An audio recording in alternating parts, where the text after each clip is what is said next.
श्री कृष्ण कहते हैं, जब भी आप अपने जीवन में बदलाव लाना चाहते हैं तो सबसे पहले अच्छे और सत्संग रूपी स्रोतों को अपनाना जरूरी होता है।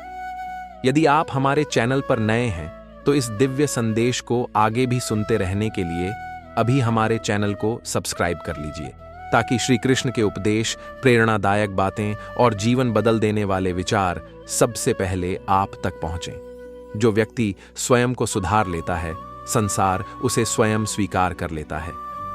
इस बात के अंदर एक बहुत गहरी आध्यात्मिक और जीवन दर्शन की सीख छुपी हुई है। इंसान का सबसे बड़ा संघर्ष बाहर की दुनिया से नहीं, खुद के साथ होता है।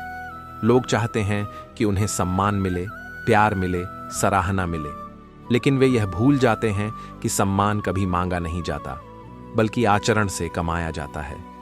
जब व्यक्ति अंदर से बदलता है, अपने विचारों, व्यवहारों और कर्मों को शुद्ध करता है, तो उसे किसी से मान्यता लेने की जरूरत नहीं पड़ती। दुनिया उसे खुद पहचान लेती है। श्री कृष्ण कहते हैं कि तुम दुनिया को बदलने मत जाओ, अपने भीतर के स्वभाव को ठीक करो, क्योंकि यही परिवर्तन तुम्हारे जीवन की दिशा बदल देता है। जब इंसान अपने क्रोध, अपेक्षाओं, ईर्ष्या, संशय, आलस्य या हीन भावना पर विजय पा लेता है तो उसके चारों ओर का माहौल भी बदलने लगता है। जो पहले विरोध में थे वही प्रेरणा लेने लगते हैं, जो आपको समझते नहीं थे वही आपका सम्मान करने लगते हैं। बाहरी रिश्तों का चेहरा तभी बदलता है जब आंतरिक व्यक्तित्व बदलता है। जब तक मनुष्य अपने मन का दास है, तब तक कोई भी साधना, भक्ति या सफलता स्थायी नहीं होती। मन की चंचलता ही इंसान की सबसे बड़ी उलझन है। मन कभी आशा में दौड़ता है, कभी भय में दब जाता है, कभी असंतोष में जलता है, कभी इच्छा में भटकता है। जो मन को साध नहीं पाता वह अपने जीवन को भी स्थिर नहीं कर पाता। श्री कृष्ण ने अर्जुन से कहा था, मन को काबू में करना कठिन है, परंतु अभ्यास और वैराग्य से यह संभव है। इसका मतलब यह है कि अगर इंसान अपने विचारों को नियंत्रित करना सीख जाए तो उसका दुख, असफलता, भ्रम और उलझन अपने आप खत्म हो जाए। जो मन को अपना सेवक बना लेता है वही सही निर्णय ले पाता है, वही जीवन में लक्ष्य तक पहुंचता है, वही परिस्थितियों के उतार चढ़ाव में नहीं टूटता। लेकिन जो मन के गुलाम बने रहते हैं उनका जीवन दूसरों की बातों, परिस्थितियों और भावनाओं के इशारों पर नाचता रहता है। जब मन भटके तो उसे मार्ग दिखाओ, जब मन डरे तो उसे साहस दो, जब मन लालच करे तो उसे संयम सिखाओ। यही जीवन की सबसे बड़ी साधना है। जो व्यक्ति अपने कर्म को ईश्वर के लिए समर्पित करता है वह कभी असफल नहीं होता। कर्म करना हर इंसान के लिए अनिवार्य है, लेकिन ज्यादातर लोग कर्म के परिणाम की चिंता में उलझ जाते हैं। कृष्ण कहते हैं कि कर्म करो, फल की चिंता मत करो। जब हम अपने कर्म को केवल निष्काम भाव से, बिना लालच और भय के करते हैं, तब हमारा मन शांति पाता है, और जो मन शांति में होता है वही सच्चे मार्ग पर चलता है। यह जीवन की सबसे बड़ी शक्ति है, कर्म में लगन और परिणाम में विश्वास। सच्चा साहस भय में नहीं, अपने सत्य में खड़ा होने में है। अक्सर लोग डर के कारण झुक जाते हैं, असत्य के साथ समझौता कर लेते हैं। कृष्ण हमें सिखाते हैं कि साहस सिर्फ लड़ाई करने में नहीं, अपने नैतिक और आध्यात्मिक सत्य के लिए खड़ा होने में है। जीवन में कई बार अकेले खड़ा होना पड़ता है, विरोध झेलना पड़ता है, लेकिन वही असली विजय है। जब इंसान अपने सत्य के लिए डटता है तो दुनिया उसकी उपस्थिति को महसूस करती है।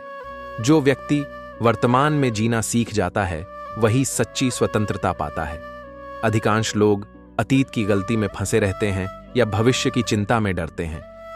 कृष्ण का उपदेश है, भूत और भविष्य को छोड़कर वर्तमान में जीवन जियो। वर्तमान में जीना मतलब हर क्षण को पूरी तरह अनुभव करना, हर कर्म में पूर्ण होना। यही मानसिक स्वतंत्रता है। जो वर्तमान में पूरी तरह जीता है वह दुख, चिंता और भय से मुक्त होता है। जब आत्मा शांत होती है तभी मनुष्य संसार की हर चुनौती का सामना सहजता से कर सकता है। संसार में संघर्ष, कठिनाइयां और तनाव हमेशा रहेंगे, लेकिन जो व्यक्ति अपने भीतर की शांति खोज लेता है उसका प्रभाव बाहर भी दिखाई देता है। कृष्ण कहते हैं, मन की शांति ही असली शक्ति है। जो अपने भीतर संतुलन रखता है वही हर परिस्थिति में अडिग रहता है। जो व्यक्ति अपने क्रोध को समझता और नियंत्रित करता है वही अपने जीवन का असली विजेता है। क्रोध मानव जीवन का सबसे बड़ा अंधेरा है। यह न केवल हमारे निर्णयों को प्रभावित करता है, बल्कि हमारे शरीर, मन और आत्मा को भी क्षति पहुंचाता है। जब व्यक्ति अपने क्रोध पर काबू पा लेता है, तब उसके भीतर एक अचूक शक्ति उत्पन्न होती है। कृष्ण कहते हैं कि क्रोध केवल भ्रम पैदा करता है, निर्णयों को धुंधला करता है और रिश्तों में दूरी बढ़ाता है। परंतु जब मनुष्य अपने क्रोध को समझता है और उसे सही दिशा में मोड़ता है, वह अपने जीवन के हर संघर्ष में विजयी हो जाता है। क्रोध को दबाना नहीं, समझना और उसका उपयोग सही दिशा में करना ही असली साधना है। जो व्यक्ति अपने भीतर शांति और संतुलन खोज लेता है, वही हर परिस्थिति में अडिग रह सकता है। संसार में स्थिरता की तलाश सभी करते हैं, लेकिन अधिकांश लोग इसे बाहर ढूंढते हैं। कृष्ण का संदेश है कि स्थिरता और शक्ति भीतर है। जब इंसान अपने भीतर संतुलन और शांति पैदा कर लेता है, तब उसे कोई भी परिस्थिति विचलित नहीं कर सकती। चाहे सफलता मिले या विफलता, प्रशंसा मिले या आलोचना, सुख मिले या दुख, जो आत्मा शांत है वही स्थायी शक्ति का अनुभव करता है। यही वास्तविक स्वतंत्रता है। जो व्यक्ति अपने अहंकार को छोड़ देता है और विनम्रता को अपनाता है, वही सच्ची शक्ति का अनुभव करता है। अहंकार मनुष्य के जीवन में सबसे बड़ा बंधन है। यह हमें सीखने से रोकता है, रिश्तों को तोड़ता है और हमारी आध्यात्मिक वृद्धि को रोकता है। कृष्ण कहते हैं कि अहंकार में फंसा व्यक्ति केवल अपनी ही दुनिया देखता है, दूसरों की भावनाओं और दृष्टिकोण को समझ नहीं पाता। परंतु जो व्यक्ति अपने अहंकार को छोड़ देता है, अपनी असफलताओं और कमियों को स्वीकार करता है, वही जीवन में सच्ची शक्ति और सम्मान पा सकता है। विनम्रता केवल दूसरों के सामने झुकना नहीं है, यह अपने भीतर की शांति और समझ का प्रतीक है। जब कोई अपने अंदर की विनम्रता और संवेदनशीलता को विकसित करता है, तो वह दूसरों के लिए प्रेरणा बन जाता है। लोग उसकी उपस्थिति में सहज महसूस करते हैं, उसकी बातों में गहराई पाते हैं और उसके कर्मों में प्रभाव देखते हैं। यही कृष्ण का संदेश है। सच्चा बल केवल शरीर या संपत्ति में नहीं, बल्कि अहंकार से मुक्त और विनम्र आत्मा में है। जो व्यक्ति अपने जीवन में संतोष और कृतज्ञता को अपनाता है, वह कभी अपमान या असफलता से घबराता नहीं। संतोष और कृतज्ञता दो ऐसी शक्तियां हैं जो मनुष्य को स्थिर और स्वतंत्र बनाती हैं।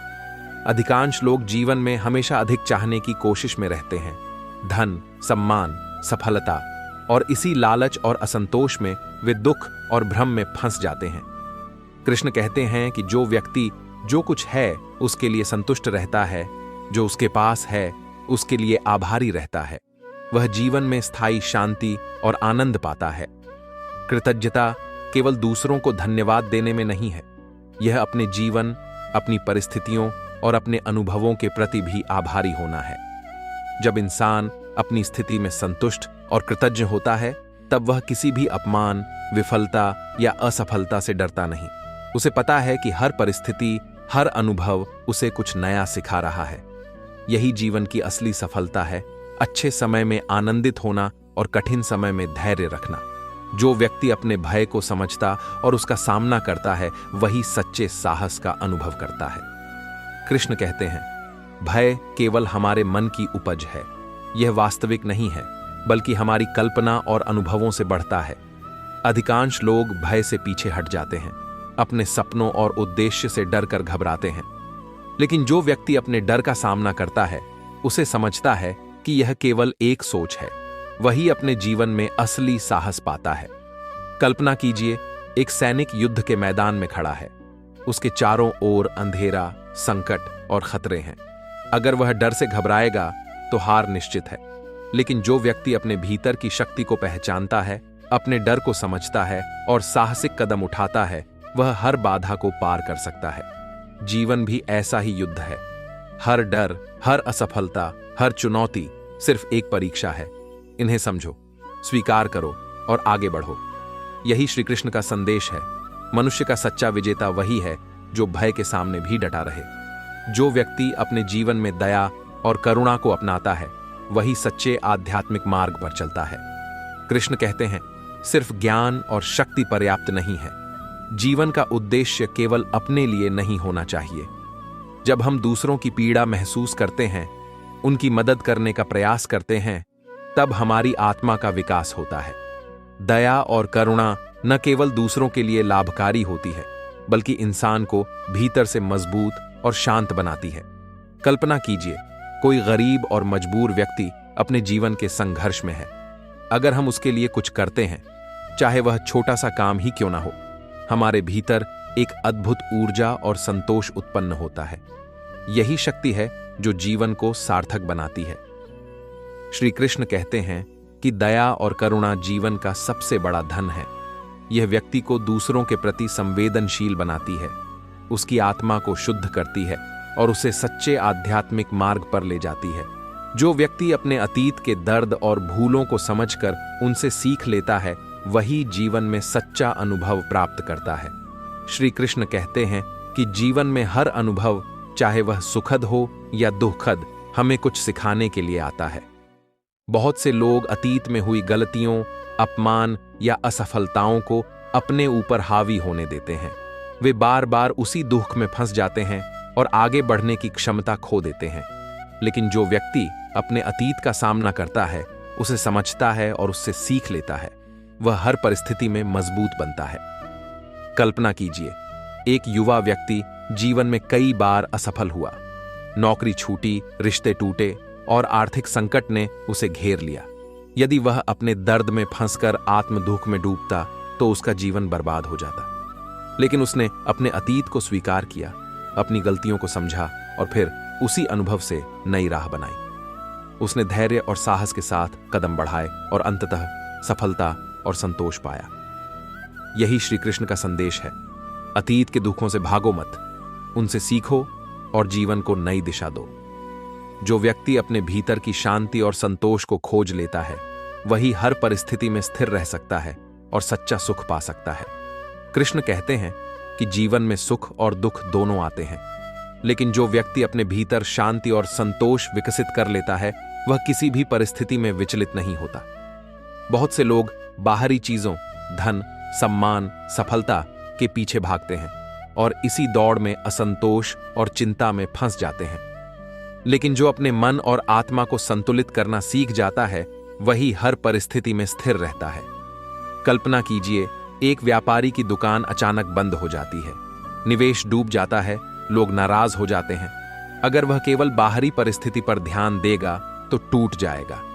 लेकिन जो व्यक्ति अपने भीतर संतोष और शांति खोज लेता है, वह परिस्थितियों से डरता नहीं। वह समस्याओं का समाधान खोजता है, अपने कर्मों में लगन रखता है और धीरे धीरे सब कुछ पुनः स्थापित कर देता है। यही वास्तविक जीवन का संतोष है, सिर्फ बाहरी सुख में नहीं, बल्कि भीतर की स्थिरता और संतुलन में। जो व्यक्ति अपने मन और आत्मा को नियंत्रण में रखता है, वही हर परिस्थिति में अपने जीवन का स्वामी बनता है। श्री कृष्ण कहते हैं, मन ही इंसान का सबसे बड़ा साथी और सबसे बड़ा शत्रु दोनों हो सकता है। यह केवल एक वाक्य नहीं, बल्कि जीवन का सबसे बड़ा सत्य है। सोचिए, जब हमारा मन अशांत होता है, वह हमारी हर सोच, हर निर्णय और हर कर्म पर प्रभाव डालता है। यदि हम अपने मन को नियंत्रित नहीं कर पाते, तो हमारी ऊर्जा बिखर जाती है, हमारा ध्यान छिन जाता है और हम अपने जीवन में बार बार असफलताओं का सामना करते हैं। मनुष्य की सबसे बड़ी लड़ाई उसके भीतर होती है। बाहरी दुनिया की समस्याएं कठिन जरूर हैं, लेकिन वे अस्थायी हैं। असली संघर्ष उस मानसिक शक्ति का है जो हमें खुद के अंदर नियंत्रण बनाए रखने में मदद करती है। जब मन अस्थिर होता है, तो डर, लालच, चिंता और क्रोध मनुष्य के निर्णयों को धुंधला कर देते हैं। ऐसे में वह व्यक्ति अक्सर अपने सही मार्ग से भटक जाता है। लेकिन जो अपने मन को समझता है, उसके हर विचार, हर भावना और हर निर्णय में स्पष्टता आती है। कल्पना कीजिए, एक विद्यार्थी परीक्षा की तैयारी कर रहा है। उसके चारों ओर अनेकों विकर्षण हैं। सोशल मीडिया की बातें, दोस्तों के आकर्षक आमंत्रण, परिवार के सवाल और डर की भावना। यदि वह इन विकर्षणों को अपने मन पर हावी होने दे, तो उसका अध्ययन बेकार हो जाएगा। लेकिन अगर वह अपने मन को नियंत्रित करता है, अपनी ऊर्जा और ध्यान को सही दिशा में लगाता है, तो वह न केवल सफल होगा, बल्कि अनुभव के माध्यम से जीवन की गहरी समझ भी पाएगा। यही नहीं, वही व्यक्ति अपने जीवन के हर क्षेत्र में अनुशासित और स्थिर बनता है। श्री कृष्ण हमें यही सिखाते हैं कि मनुष्य का सच्चा स्वामित्व केवल बाहरी परिस्थितियों में नहीं है। असली शक्ति और नियंत्रण भीतर है, हमारे विचारों, हमारे भावनाओं और हमारे कर्मों में। जब हम अपने मन को वश में कर लेते हैं तो हम न केवल अपने जीवन की दिशा तय करते हैं, बल्कि परिस्थितियों के उतार चढ़ाव से भी विचलित नहीं होते। सोचिए, जीवन में कितनी बार हम परिस्थितियों के दबाव में टूट जाते हैं। कोई अपमान, कोई विफलता या कोई असफलता हमें पीछे खींचती है। लेकिन जो व्यक्ति अपने मन और आत्मा पर नियंत्रण रखता है, वह इन परिस्थितियों को केवल परीक्षा की तरह देखता है। वह उन्हें अपने खिलाफ नहीं मानता, बल्कि उनसे सीखता है और हर चुनौती से मजबूत बनकर बाहर आता है। यही सच्ची स्वतंत्रता है। यह केवल मानसिक अनुशासन का सवाल नहीं है, यह जीवन जीने की कला है। जब हम अपने भीतर की शक्तियों को पहचान लेते हैं, अपने विचारों को नियंत्रित कर लेते हैं और अपने कर्मों को सही दिशा में लगाते हैं, तब हम हर परिस्थिति में स्थिर रहते हैं। न विफलता हमें डराती है, न अपमान हमें तोड़ सकता है, न परिस्थितियां हमें विचलित कर सकती हैं। हम अपने जीवन के सच्चे स्वामी बन जाते हैं। हर दिन हमें अवसर मिलता है मन के अस्थिर विचारों को शांत करने का, लालच और भय को समझने का, अपने कर्मों और उद्देश्य पर ध्यान लगाने का। श्री कृष्ण का संदेश सरल है लेकिन गहरा। मनुष्य तभी विजयी होता है जब वह अपने मन और आत्मा के स्वामी बनता है। यह विजय न तो धन से मापी जा सकती है, न पद से, न शक्ति से। यह विजय केवल उस व्यक्ति के जीवन में दिखाई देती है जिसने अपने भीतर की स्थिरता, शांति और संतुलन प्राप्त कर लिया है। इसलिए हर सुबह जब हम नए दिन की शुरुआत करते हैं, हमें याद रखना चाहिए, हमारे भीतर की शक्ति और नियंत्रण ही हमारी असली संपत्ति है। बाहरी दुनिया चाहे कैसी भी हो, परिस्थितियां चाहे कितनी भी कठिन क्यों न हो, हमारे मन और आत्मा का नियंत्रण ही हमें हर चुनौती में सफल और स्थिर बनाता है। श्री कृष्ण के उपदेश हमें यही सिखाते हैं। जो व्यक्ति अपने मन और आत्मा को समझता है, उसे नियंत्रित करता है और अपने कर्मों को सही दिशा में लगाता है, वही जीवन में सच्चा स्वामी बनता है। यही मानव जीवन का सबसे बड़ा रहस्य है, यही असली शक्ति है और यही स्थायी खुशी और स्वतंत्रता का मार्ग है। एक और उदाहरण लेते हैं। कल्पना कीजिए, एक युवा उद्यमी अपने व्यवसाय में निवेश कर रहा है। अचानक आर्थिक संकट आ जाता है, व्यापार घाटे में चला जाता है, कर्मचारी निराश हो जाते हैं। यदि उद्यमी का मन अस्थिर है, वह डर, चिंता और क्रोध में फंस जाएगा। लेकिन जो अपने मन को नियंत्रित करता है, वही प्रत्येक समस्या का समाधान ढूंढता है। वह अपने विचारों को सकारात्मक दिशा में लगाता है, अपने कर्मों पर पूरा ध्यान देता है और धीरे धीरे व्यापार को फिर से सफलता की राह पर ले आता है। श्री कृष्ण कहते हैं कि मनुष्य का जीवन उसी व्यक्ति के लिए सार्थक है जिसने अपने मन और आत्मा को समझा है, जिसने यह जान लिया है कि शक्ति बाहरी नहीं बल्कि भीतर है, जिसने यह महसूस कर लिया है कि असली स्वतंत्रता केवल तभी संभव है जब हम अपने मन के गुलाम नहीं बल्कि उसके स्वामी बन जाएं। प्रिय मित्रों, अगर यह बातें आपको अच्छी लगी हों तो चैनल को सब्सक्राइब करें और 3 लोगों के साथ जरूर शेयर करें। जय श्री कृष्णा। राधे राधे। आपका जीवन सदैव सुखमय रहे।